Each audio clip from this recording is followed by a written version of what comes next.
بسم اللہ الرحمن الرحیم. السلام علیکم.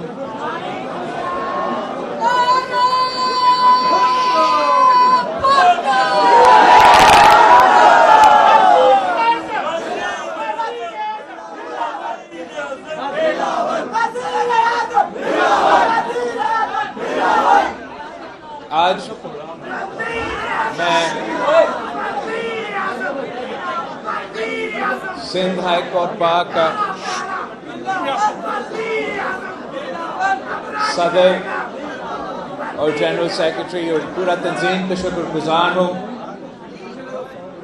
کہ آپ نے ہمیں یہ موقع دیا کہ سندھ ہائی کورٹ کے وکلاء سے ہم خطاب بھی کریں، انٹریکٹ بھی کریں. میں ساتھ ساتھ پاکستان پیپلز پارٹی کے لائرز فورم کا تنظیم کا شکر گزار ہوں اور حکومت سندھ اور ہمارا لا منسٹر کا میں شکر گزار ہوں. اب سندھ ہائی کورٹ تو سندھ ہائی کورٹ جیسے ادارہ ہم تو یہاں بچپن سے آتے رہتے تو ہمارے بہت سے یادیں ہیں اس ادارہ کا، اس بلڈنگ کا، سندھ ہائی کورٹ کا، یہاں کا وکلا کا، یہاں کا ججز کا. جتنا میں آپ کو جانتا ہوں کوئی اور آپ کو نہیں جانتا.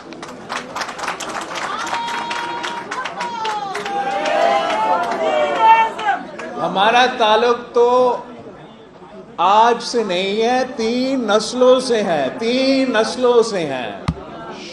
تب تک تو آپ ایک دوسرے کو پہچانتے ہو اندر اور باہر سے جانتے ہو نا. میں تو اس خاندان سے، اس جماعت سے تعلق رکھتا ہوں جس نے سرزمین بے آئین کو آئین دیا. وہ اسلامی وفاقی جمہوری آئین دیا اور ہم 3 نسلوں سے آئین سازی کرتے آ رہے ہیں. ہم یہ کام بھی سب سے زیادہ جانتے ہیں. جہاں تک ہمارا 1973 کا آئین کی بات ہے، میں سمجھتا ہوں کہ اگر آج پاکستان موجود ہے، اکٹھا ہے، ایک طاقتور ملک ہے، تو وہ ہمارا 1973 کی آئین کی وجہ سے. جو بھی حقوق آج جس کے بات کیا جاتا ہے، minority rights, women's rights, press freedoms, labour rights, وہ آپ کی اسی آئین کی وجہ سے آپ کو یہ ملتا ہے. اور ہمارا تاریخ کچھ ایسا ہے کہ ہم نے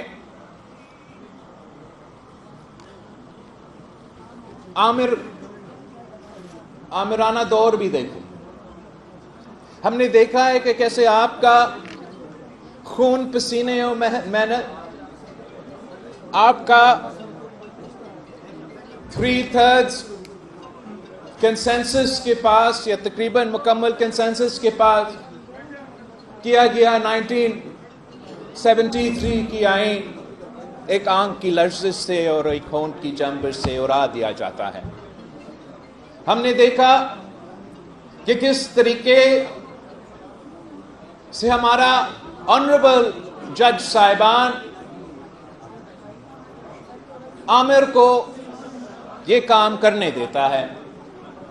10 سال، 11 سال وہ جمہوریت ہی بھول جاتے ہیں، آئین بھول جاتے ہیں، قانون بھول جاتے ہیں، اور سارا اختیار ایک آمر کو دیا جاتا ہے. پھر ایک نہتی لڑکی نکلی، اسی عامر کے خلاف ڈٹ کے کھڑی ہوئی، 30 سال جدوجہد کی، اسی 1973 کی آئین کی بحالی کے لیے، اور اس جدوجہد میں وہ کامیاب بھی ہوئی۔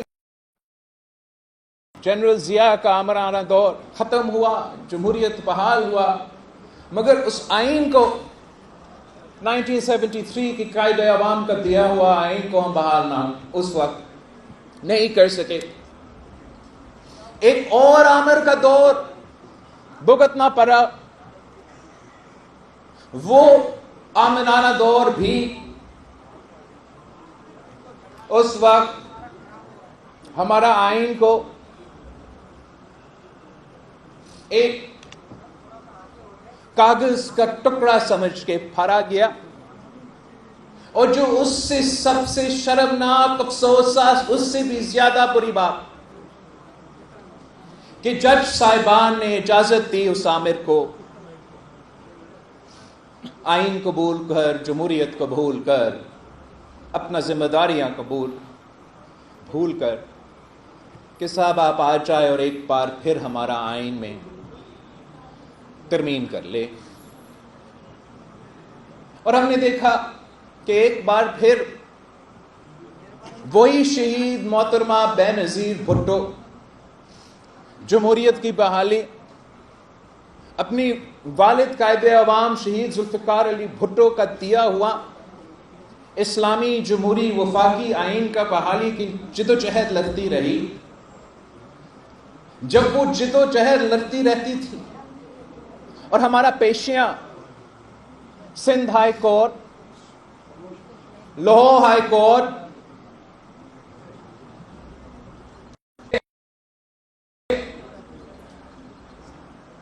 جب ہم جج صاحبان کے سامنے پیش ہوتے تھے اور وہ ہمیں آئین اور قانون کا درس دیتے تھے، اسی وقت وہ ایک آمر کا حکومت کو جگہ میں موجود تھا۔ نہ کسی کو آئین، نہ کسی کو قانون کا کوئی پرواہ۔ ہمیں کہا جاتا تھا کہ آپ تو کرپٹ ہو، آپ اتنے کرپٹ ہو کہ آپ پہ آئین اور قانون لاگو ہی نہیں ہوتا۔ مطلب سوچو، آپ اتنا کرپٹ ہو کہ آپ کو 11 سال بغیر کوئی سزا جیل میں بیٹھنا پڑے گا۔ ایک ہاتھوں سے سلوٹ مارا،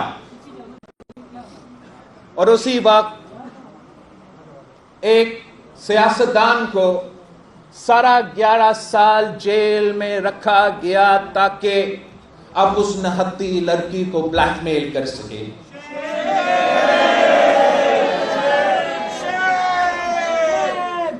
یہ تو ایک عجیب نظام تھا کہ پاکستان کی جمہوریت کا ہمارا نظام ایسا ہے کہ ہم صرف ایک پی سی او جج برداشت کر سکتے۔ ایک دفعہ آپ پی سی او کا اوتھ لے سکتے ہو، دوسری دفعہ اگر آپ پی سی او کا اوتھ لیتے ہو تو مسئلہ جمہوریت کا مسئلہ، عدالت کا، آزادی کا مسئلہ۔ پہلی دفعہ تو صحیح ہے، دوسری دفعہ تو چیف تیرے جان نثار بے شمار بے شمار۔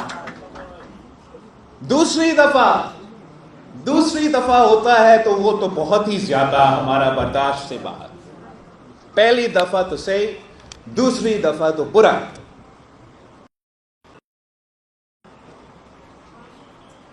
ہم نے جمہوریت کی بحالی کے لیے نسلوں کا قربانیاں دی تاکہ عوام کا طاقت چلے، عوام کی مرضی چلے، کہ اگر آپ فیصلہ کریں تو آپ ایسے نمائندے بھیجیں گے اپنا پارلیمان میں کہ آپ کی مرضی کا قانون بنے، اور ہم تو بڑا لمبا عرصہ جدوجہد، تو جلدی جلدی کی بات کر رہا ہے نا آج کل. یہ تو ایک جلدی کوئی نہیں، 3 نسلوں کا جدوجہد. یہ جلدی کوئی نہیں، ہم مسلسل کوشش کرتے آ رہے ہیں. جب چیف جسٹس افتخار چودھری ایک سٹنگ پی سی او جج تھا، اور تب تک اس کو خیال نہیں آیا تھا، نظر نہیں آ رہا تھا کہ وردی میں بیٹھا ہوا عامر ہے. تب شہید محترمہ بے نظیر بھٹو نے چارٹر آف ڈیموکریسی پہ سائن کر کے یہ طے کیا کہ اگر ہم نے پاکستان کا نظام ٹھیک کرنا ہے، جمہوریت بحال کرنا ہے، عوام کے مسائل حل کرنا ہے، تو چارٹر آف ڈیموکریسی جیسے ڈاکیومنٹ پہ لاگو کرنا پڑے گا. اور اسی چارٹر آف ڈیموکریسی پہ ہم نے وعدہ کیا کہ وہ 1973 کی آئین جس کا ذکر ہو رہا تھا اس سے پہلے، کہ اس کو بحال اس کی اصل روح کے مطابق کرنا پڑے گا، اور تمام کالے قانون کو اس سے مٹانا پڑے گا.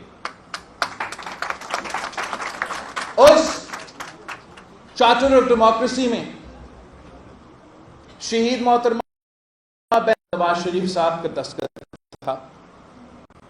شہید محترمہ بے نظیر بھٹو کا شہادت ہوئی، قربانی دی جمہوریت کے لیے. اور ہم سمجھتے ہیں کہ جب اس اسمبلی نے 18ویں ترمیم پاس کروایا، 1973 کی آئین بحال کیا، این ایف سی ایوارڈ دیا، صوبوں کو حقوق دی، تو ہم نے شہید محترمہ بے نظیر بھٹو کا نام مکمل مشن کو مکمل کیا. جب ہم 18ویں ترمیم پاس کر رہے تھے تو شہید محترمہ بے نظیر بھٹو نے کو باقی سیاستدانوں سے زیادہ وہ جانتی تھی کہ کتنا ٹوٹا پوٹا ہمارا سو کالڈ عدالت کا، انصاف کا نظام ہے اس ملک.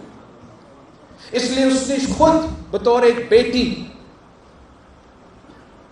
اس انصاف کا ادارہ کا جائزہ لیا اپنی زندگی میں. جب ہمارا ہائی کورٹ آف لاہور، ہمارا supreme court of Pakistan became nothing more than a murder scene for شہید ذوالفقار علی بھٹو. ہم نے دیکھا یہ کہیں اور ہوتا ہے یا نہیں ہوتا، ہمارا ملک میں ہوا کہ انصاف دلوانے والا ادارہ نے قتل کیا، عدالتی قتل کیا قائد اعظم. تو شہید محترمہ بے نظیر بھٹو نے یہ خود دیکھی. پھر جب جنرل ضیاء الحق کا دور تھا تو شہید محترمہ بے نظیر بھٹو نے اپنے آنکھوں سے دیکھا کہ کس طریقے سے نہ صرف وہ خود مگر جمہوری پسند ہر کارکن پہ ناانصافی ہوا، تشدد ہوا، ظلم ہوا، اور ہمارے انصاف کے اداروں نے اس کام کا اجازت دی. شہید محترمہ بے نظیر بھٹو کو سب سے زیادہ معلوم تھی کہ ہمارا نظام ٹوٹا ہوا ہے، تو اس لیے اس نے یہ پیش رفت کی. اس وقت جب افتخار چودھری پی سی او جج تھا، کوئی انقلابی نہیں، اس وقت جب کسی چیف جسٹس نے خواب بھی نہیں دیکھا تھا کہ میں نے ڈیم بنانا ہے، اس وقت شہید محترمہ بے نظیر بھٹو نے یہ طے کیا تھا، عوام کے نمائندے نے یہ طے کیا تھا کہ آئینی عدالت بنے گا، جوڈیشل ریفارمز ہوں گے اور عوام کو فوری اور جلدی انصاف ملے گا. یہ اس وقت سے پہلے تھا جب آپ کے عدالت ٹماٹر اور پکوڑے کی قیمت کا تعین کر رہے تھے. تھینک یو، میرا اردو کمزور کا تعین کر رہے تھے. اس وقت سے پہلے طے ہوا، اور اب سے آپ کو مزے کی بات، شہید بیوی کے 30 سال کی جدوجہد، شہادت کے بعد 18ویں ترمیم پاس ہوا. اس میں آئینی عدالت نہیں تو جوڈیشل ریفارمز تھا. کتنا لمبا چوڑا پروسیس, 2/3 نہیں 3/3 پورا پارلیمان نے فیصلہ کیا, عوام کے نمائندے ہوتے ہوئے, ہمارے کارکنوں کے خون پسینے کے محنت کے بعد, قربانیوں کے بعد ان عوام میں پہنچتے ہیں, نسلوں سے جدوجہد کرتے آ رہے پھر پہنچتے ہیں. اور یہ کنسنسس 3 نسلوں ساتھ بناتے ہیں کہ ہم نے جوڈیشل ریفارمز کرنا تھا. تمام کالے قانون عامر نے لے کر آئے, ختم. Devolution done, NFC award done, Pakhtunkhwa done. پر ہم نے جوڈیشل ریفارمز بھی ایک حصہ تھا نا, یاد ہے آپ کو, تو ہم نے پاس تو کروایا تھا. مگر جج صاحبان, آنریبل جج صاحبان, جنہوں نے ریاست کو ماں کی طرح بنانا تھا, جنہوں نے انصاف دلانا تھا, انہوں نے پارلیمان کی آئین کو استعمال کر کے ہمارا 3 نسلوں کا محنت کا ضائع کرنے کا دھمکی دے کے کہ ہم آپ کا 3/3 کا پاس کیا گیا 18ویں ترمیم کو پھینک دیں گے, پھاڑ دیں گے. یہ وہی سوچ ہے جو عامر کا سوچ ہے نا. جب ایک کاغذ کا ٹکڑا ہے تو جو بھی آپ کا یونیفارم ہو, وہ سمجھتے ہیں کہ وہ پھاڑ سکتے ہیں جب بھی وہ چیز ہے. تو یہ دھمکی دیا گیا, پارلیمان کو دھمکی دیا گیا کہ آپ کا پورا آئین کو ہم ترمیم کریں گے اگر آپ یہ جو ججز اپوائنٹمنٹ کا پروسیس ہے اس پہ نظر انسانی نہ کرے. ہم نے کیا کہا تھا, یہ پوری دنیا, آپ یونائٹڈ اسٹیٹس کا ایگزامپل دیکھ لیں, وہاں جب ان کا سپریم کورٹ جو کہ کانسٹیٹیوشنل کورٹ ہے, ان کا جج کا تعیناتی ہوتا ہے تو پورا پارلیمان سامنے بیٹھا ہوتا ہے, عوام کے نمائندے, اپوزیشن کے, حکومت کے. اور یہ کوئی جیو اور ایئر وائی والا انٹرویو نہیں ہوتا ہے بھائی.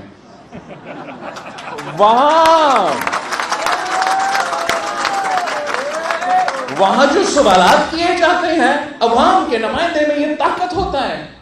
ان سے پوچھا جاتا ہے, ان کے پورا ماضی کے بارے میں پوچھا جاتا ہے, ان کے عدالت میں ان کی جو تاریخ ہے اس کے بارے میں پوچھا جاتا ہے, ان کا ہر ایک فیصلہ سامنے لیا جاتا ہے, پڑھا جاتا ہے, باقاعدہ ان کا پورا پروسیس ہوتا ہے. اور اگر وہ پارلیمان کہتا ہے کہ آپ قابل ہو اس ملک کا جج بننے کا, تو وہ جج صاحب جج بنتا ہے.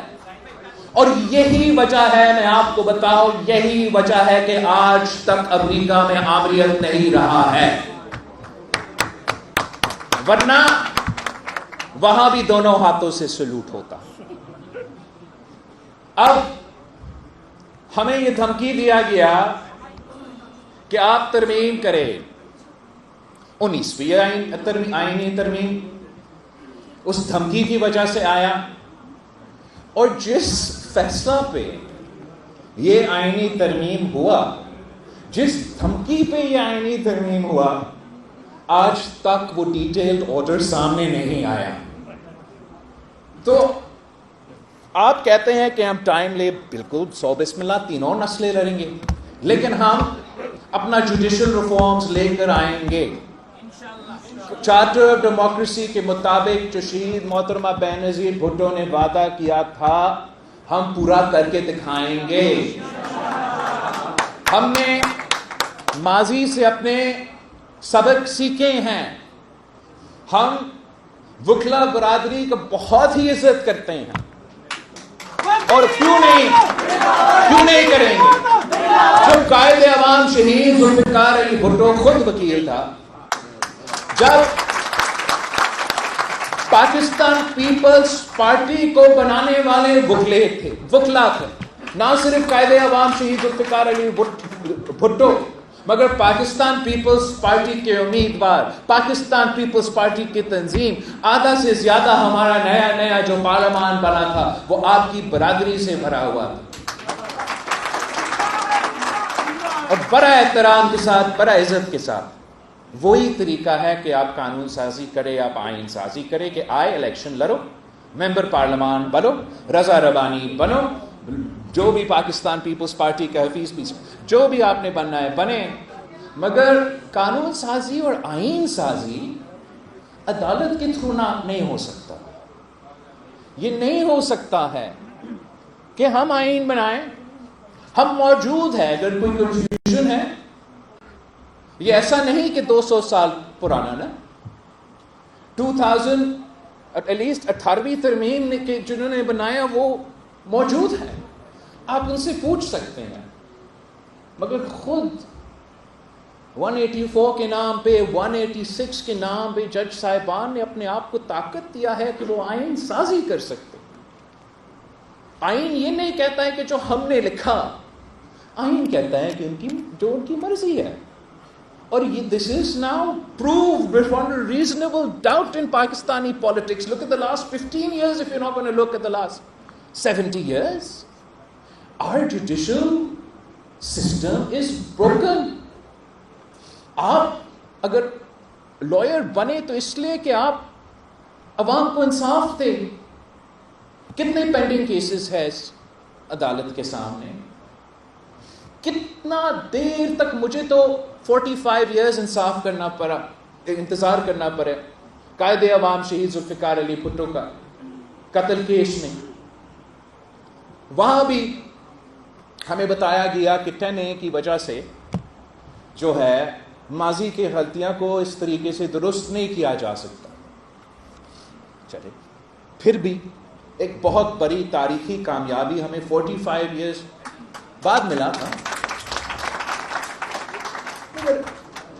جو آپ نے اس کیس کا سنا ہے جہاں 2 بھائیوں کو یہ قتل میں کا جرم دیا گیا، ان کو ایکسیکیوٹ بھی کیا گیا، اور سالوں بعد اس پتہ چلا کہ وہ بے گناہ تھے اور ان کو باعزت بری ہو گیا. آپ نے سنا وہ کیس جہاں ایک غریب عورت تقریباً 50 سال جدوجہد کرتی رہی اپنی وراثت کے لیے. بہت شکر گزار ہیں ہم اعلیٰ عدلیہ کے 50 سال بعد اس عورت کو شاید انصاف مل رہا ہے. مگر مانیں کہ جس کام کے لیے، جس ذمہ داری کے لیے آپ ادھر بیٹھے ہو، آج کل وہ ذمہ داری پورا نہیں ہو رہا. اور اگر ہم چاہتے ہیں کہ اس عدالتی نظام کو طاقتور بنائیں، اگر ہم چاہتے ہیں کہ ہمارے شہریوں کو فوری اور جلدی انصاف ملے، اگر ہم چاہتے ہیں کہ کسی صوبوں کا درمیان کوئی فرق نہ رہے، اور یہ سب سے اہم بات ہے، تو پھر آئینی عدالت، آئینی وفاقی عدالت ضروری ہے، مجبوری ہے. اب آپ اس لحاظ سے دیکھ لیں کہ ہمارا جو پارلیمانی نظام ہے وہاں بھی وفاق کا بیلنس رکھنے کے لیے تمام صوبوں کو ایک پار پہ رکھنے کے لیے ایک تو obviously آپ کا نیشنل اسمبلی ہے جہاں ڈائریکٹلی الیکٹڈ ممبرز ہیں، اور دوسرا ہم نے سینٹ آف پاکستان، ایک ہاؤس آف دا فیڈریشن ان کے اوپر بٹھائے ہیں کہ وہاں تمام صوبے کے برابر کا نمائندگی ہو، تاکہ کسی ایک صوبہ کسی دوسرا صوبہ پہ حاوی نہ ہو سکے. نظام میں ہم نے میں آج یہاں نہیں آیا ہوں کسی حکومت کا بل کا حمایت کرنے کے لیے یا کسی حکومت کی ترمیم کے بارے میں بات کرنے کے لیے. میں اگر آیا ہوں تو Pakistan Peoples Party of charter of democracy اور ہمارا very simple, very focus proposal کہ آئینی عدالت اور جوڈیشل اپوائنٹمنٹس میں ریفارم، میں وہ براڈر پرسپیکٹو میں، تو اس پرسپیکٹو میں جب ہم کہتے ہیں کہ آپ کو وفاقی عدالت بنانا پڑے گا تو اس وفاقی عدالت میں ہر صوبہ کا برابر کا نمائندگی ہوگا. اس وفاقی عدالت کا چیف جسٹس روٹیشن پہ ہوگا اور ہر صوبہ کو باری ملے گا کہ اپنا چیف جسٹس کا نمائندگی. اگر آپ مانتے ہو اس بات کا نا کہ پینڈنگ کیسز ہے، آپ مانتے ہیں اس بات کا کہ ہمارا جو سپریم کورٹ میں پٹیشنز ہے، جو کیسز پینڈنگ ہیں، ان میں 15% of cases will be of a constitutional nature or the political nature, and the rest of the cases وہ عوام کے کیسز ہے، وہ عام آدمی کا کیسز ہے، وہ قتل ہوا ہے، وہ ڈکیتی ہوا ہے، وہ زیادتی ہوا ہے، وہ فراڈ ہوا ہے، وہ وراثت کا کیس ہے. اب جو ہمارا عدالتی نظام ہے، آپ خود جائزہ لیں، وہ 15% جو سیاسی کیسز ہے وہ 90% ان کا ٹائم لیا جاتا ہے. اب اگر ہم چاہتے ہیں کہ ہم عوام کو انصاف دلوائیں تو جس کام کے لیے یہ ادارے بنے، یہ ادارہ بنا، وہ ادارہ بنا، عوام کو انصاف دلوانے کا، تو ان کو وہ کام کرنے دیں. اور جہاں تک آئینی فیصلے ہیں، جہاں تک زیادہ تر سیاسی فیصلہ ہے، تو جیسے ہم نے ماضی میں طے کیا ویسے ہی ہم انشاءاللہ تعالی آئینی عدالت بنائیں گے. اور اس آئینی عدالت دیکھے گا کہ آئین کے کیا مسئلے ہیں. وہ آئینی عدالت دیکھے گا کہ جو سیاسی کیسز ہے اور جو آپ کا کام ہے، جو آپ کے کلائنٹس کا کام ہے، وہ کام ہمارا جوڈیشری اور جوڈیشری کا نظام کرتا رہے گا. میں بالکل اس بات پہ یقین رکھتا ہوں کہ ان پٹ لینا چاہیے. ہم تو آج سے نہیں، افتخار چودھری کا زمانہ سے ان پٹ لیتے آ رہے ہیں. آپ ہر سپریم کورٹ بار کا الیکشن دیکھیں، ہر تقریر دیکھیں، عاصمہ جہانگیر کا کانفرنس دیکھیں، اب فرحت اللہ بابر ہو، رضا ہو، باقی جو ہم جوڈیشری ریفارمز کی سیمینارز کرتے رہے وہ ان کا آؤٹ پٹ دیکھیں. ہر کسی تقریر میں ہمارا کانسٹیٹیوشنل کورٹ کا ذکر ہے، ہمارا جوڈیشل ریفارم کا ذکر ہے. یہ کوئی نیا چیز نہیں ہے، یہ ان لوگوں کے لیے نئی بات ہے جن کے لیے تاریخ یہ اپریل 2021 سے شروع ہو جاتا ہے اور عدم اعتماد سے شروع ہو جاتا ہے، جن کے لیے تاریخ 1947 سے شروع ہوتا ہے پاکستان، ان کے لیے یہ بہت ہی پرانا مطالبہ ہے. For the legal fraternity and for the political, the development of jurisprudence in Pakistan, دو میجر constitutional sections پہ میں بات کرنا چاہوں گا. ایک 58(2)B اور دوسرا 63(A). جہاں تک 58(2)B ہے، آپ کو معلوم ہے کہ یہ ایسا آئین میں ایک ہتھیار تھا جس کو استعمال کیا گیا اور جمہوری حکومتوں کو گھر بھیجا گیا غیر جمہوری طریقے سے، اور اس کے خلاف بھی جدوجہد کے بہت لمبا جدوجہد رہا اور آخر کار ہم نے اس کالا قانون کو آئین سے ہٹا دیا. افسوس کے ساتھ کہ وہی 58(2)B کا پاور عدالت نے اپنے پاس رکھ لیا، اور آپ نے دیکھا کس طریقے سے کہ چاہے وہ یوسف رضا گیلانی صاحب ہو، چاہے وہ میاں محمد نواز شریف صاحب ہو، جو عوام کا طاقت تھا جس کو ہم نے سمجھا 58(2)B کو ہم نے ہٹا کے صدر سے لے لیا، واپس پارلیمان کو عوام کو دلوا دیا، عدالت نے وہ طاقت استعمال کرنا شروع کر دیا. جب خان صاحب کی حکومت کے خلاف ہم تحریک چلا رہے تھے تو ہمارے اتحادیوں میں سے، ہمارا پارٹی میں سے، لوگوں میں سے یہ ضرور مطالبہ تھا کہ فلاں ایشو پہ کورٹ جائیں، فلاں ایشو پہ کورٹ جائیں، فلاں ایشو پہ آپ کورٹ جائیں، وہاں سے ہم اس کو نکال سکیں گے۔ مگر پاکستان پیپلز پارٹی کا موقف یہی تھا کہ ہم عدالت کے دروازے کے تھرو، عدالت کا یہ 58(2)B کا اختیار کے ساتھ اس کو گھر نہیں بیچنا چاہتے ہیں۔ نہ ہمارا موقف یہ تھا کہ وہاں دیکھنے کے بجائے، یہاں دیکھنے کے بجائے آپ پارلیمان پہ زور دیں۔ عدم اعتماد واحد جمہوری پارلیمانی طریقہ ہے پوری دنیا میں کہ آپ کسی بھی منتخب وزیر اعظم کو اگر گھر بھیجنا چاہے تو وہ عوام الیکشن میں کر سکتا ہے یا ان کے نمائندے پارلیمان کے تھرو کروا سکتے ہیں۔ نہ کوئی جنرل، نہ کوئی جج کے پاس اختیار ہے۔ مگر افسوس کے ساتھ کہنا پڑتا ہے، آپ سب نے ایکسپیرینس کیا کہ پاکستان کی تاریخ میں یا کسی عامر نے یہ استعمال کیا یا کسی جج صاحب نے استعمال کیا۔ ہم نے ایک دفعہ اس ملک کی تاریخ میں عدم اعتماد کے تھرو ایک وزیر اعظم کو گھر بھیجا۔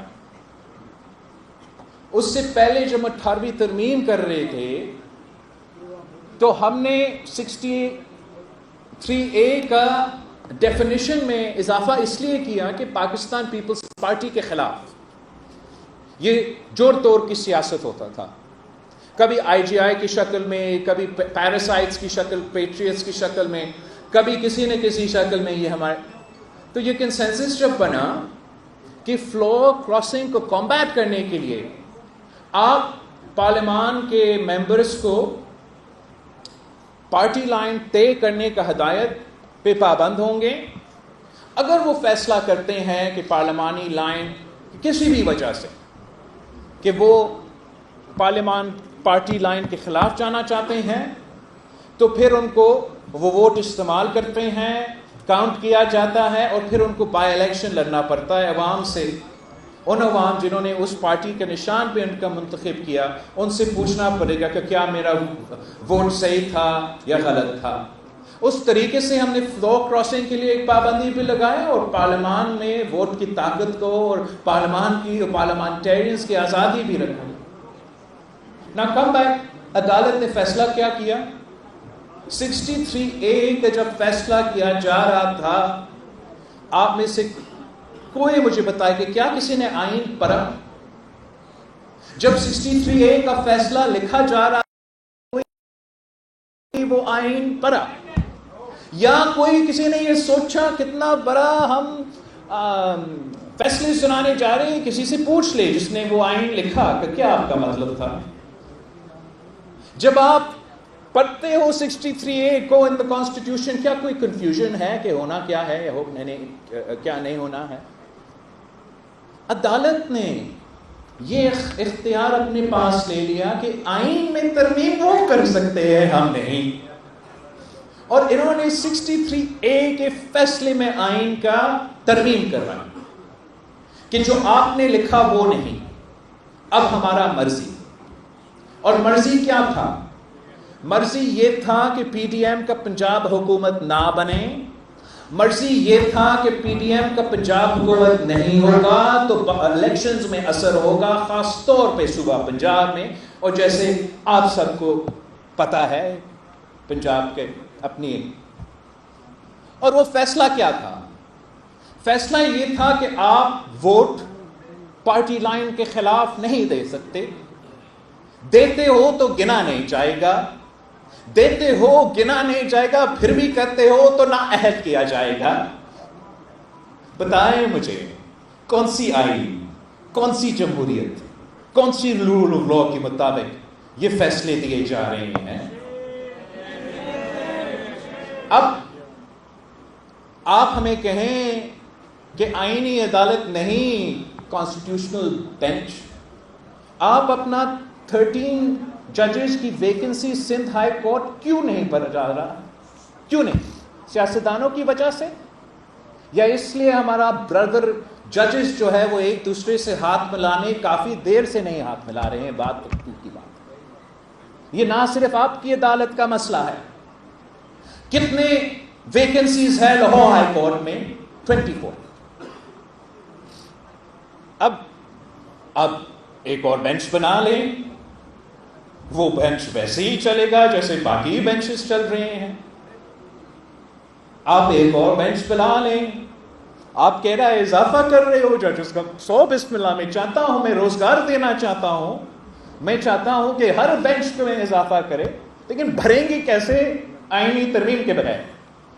اس لیے اس وقت جو ہے ججز کہتے ہیں کہ ان کی مرضی. آپ نے جو 19ویں ترمیم کے مطابق ترمیم کیا اس کے مطابق ہی نہیں چلے گا. ہمارا رولز و مطابق, ہمارا رولز کے مطابق آپ جوڈیشری میں اپوائنٹمنٹس کریں گے. اور رولز کیا کہتے ہیں کہ the judiciary is of the judiciary, for the judiciary and by the judiciary. آپ نے جج بننا ہے تو آئے میرا پریکٹس میں پریکٹس کرو. آپ نے جج بننا ہے, آئے میرا خاندان کا حصہ بنو. آپ نے جج بننا ہے, ملوٹ کرو. یہی تو وجہ ہے ہمارا نظام ٹوٹا پھوٹا ہے. تو ہم نکلے اس کو ٹھیک کرنے کے لیے. آپ اگر میاں شہباز شریف صاحب کا نیت پہ شک کرتے ہو کرو. اگر آپ کسی جج صاحبان کا نیت پہ شک کرتے ہیں کرو. اگر آپ میرا کسی اتحادی کا نیت پہ شک کرتے ہیں کرو. کسی ادارہ کا نیت پہ شک کرتے ہیں کرو. میرا نیت پہ شک نہ کرو. میرا نیت یہ ہے کہ جس آئین سازی کا کام میں 3 نسلوں سے کرتا آ رہا ہوں, جس جمہوریت کا بحالی ہم 3 نسلوں سے جد و جہد لگتے آ رہے ہیں, جس آئین کا بالادستی میرا آئین کا بالادستی کا جد و جہد کوئی اور لڑے گا نہیں سر, ہم لڑیں گے. مگر میرا آئین کا بالادستی کے لیے ضروری ہے کہ تمام صوبوں کو ایکول ریپرزنٹیشن ملے, تاکہ کل کوئی کسی جج میں ہمت نہ ہو کہ سندھ میں آ کے اعلان کرے کہ وہ کالاباغ ڈیم بنائے گا. ہم آئینی عدالت بنا کے رہیں گے. ہم آئینی عدالت بنا کے رہیں گے.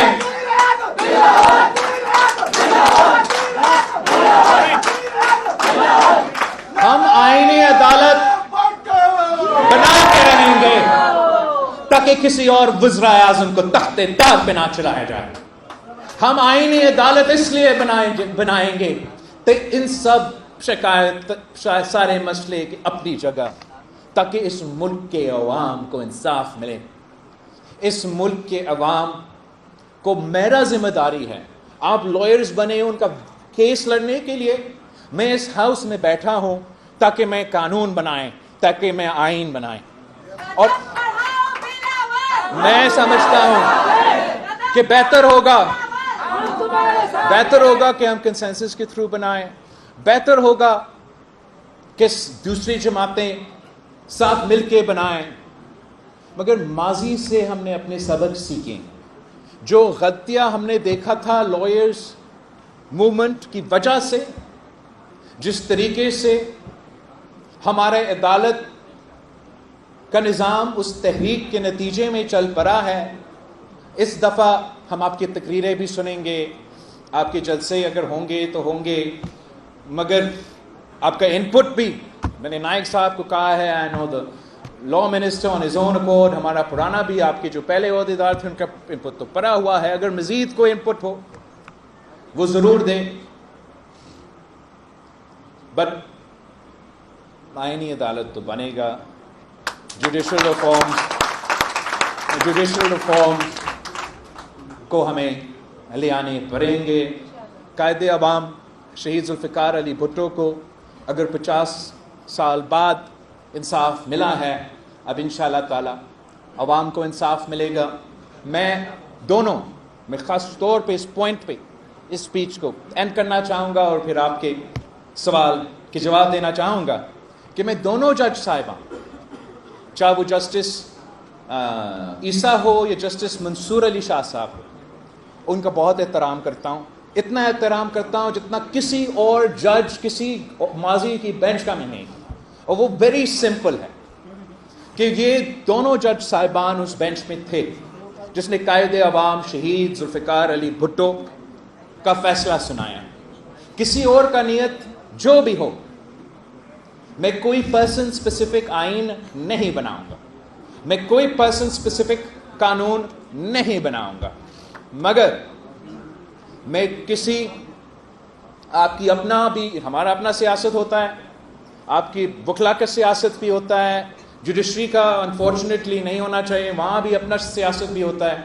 میں نہ وکلا کا سیاست کا شکار ہوں گا، نہ جوڈیشری کا سیاست کا شکار ہوں گا.